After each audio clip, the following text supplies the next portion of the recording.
we'd better get the latest on the impeachment push hanging over all of us.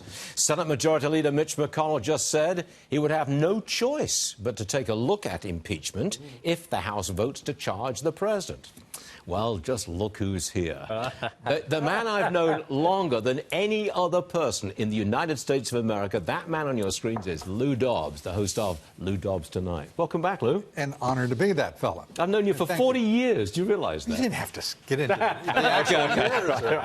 Right. Look, I did an editorial, top of the 10 o'clock hour. I said that this impeachment push was motivated exclusively, almost entirely by hatred. Hatred, emotion spilling over, the hatred of this president. And I think it does real damage to our politics, our economy, our society, our culture. And I think it's an awful thing. I think that those things are all potentialities that we have to be aware of. And I think that we also have to be aware that not only is there hatred here, but raw, naked lust for power. And a Democratic Party that has become the party of hate, that knows it cannot defeat President Trump in 2020. And just as they had an insurance policy and designs on this president as a candidate and tried to block him in every way they could and rolled out plot after plot, and then had something called a special counsel to defeat him once he was president and to obstruct and subvert his administration and his policies. We now have impeachment going into what will be the final year of his first term in office, and all they had to do was wait a year for the voters to decide. But they know how the voters will decide, and they mean to carry out an overthrow of this president, just as they have from the time he ran for the office beginning in 2015. I think it would be a dismal failure.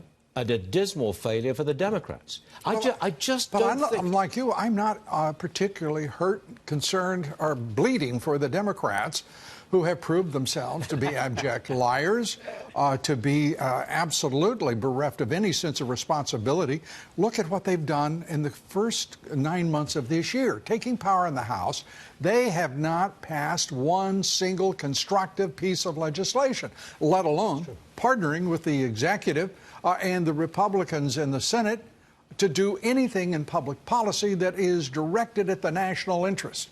Only this president, acting on his own, innovatively, with great ingenuity in many instances, and I'm referring to funding for the wall, applying tariffs, threatening to apply tariffs against Mexico and the Iron Triangle, to make certain that they are taking a responsible view of border security for themselves and for us. And the next thing you know, Manuel Lopez Obrador, who swore he would never help this president, would never put troops on the border, has 27,000 of them on the northern border with the United States and 6,000 on the southern border with Guatemala.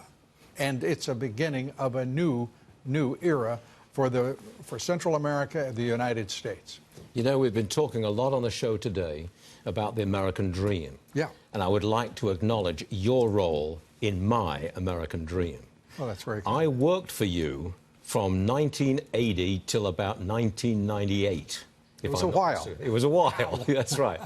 You were in charge of business at an alternative network, which turned out to be more alternative than we knew. It sure did. And you helped me on my way, and I want to thank you very much indeed. You're very kind, and I want to thank you for being both a great colleague and a great friend through all those years and these years. Yeah, okay. You're living the American dream as well. Weren't you a Marine? I was in the Marine Reserves. I was also a poor country boy from Texas and raised in Idaho. Wow. I didn't have a pot to...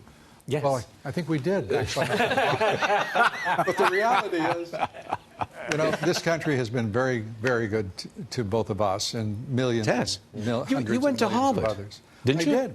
I did. And I didn't even know where the hell it was.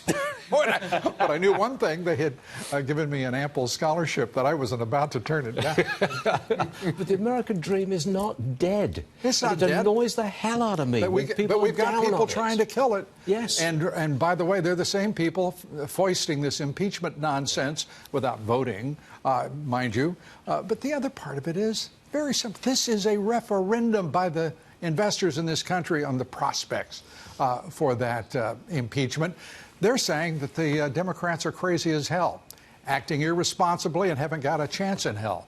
That's because we're at session highs. Yes, we are. And by the way, more highs ahead. Hey, Lou, it's great to be on the show. You have you on this program. Don't Great to be such with a you. stranger. You know, 11 o'clock in the morning is not too early for you. I'm almost awake. Watching you tonight, by the way. Lou Dobbs Tonight, 7 o'clock tonight. Thank you very much, Lou. Thank Good you. stuff.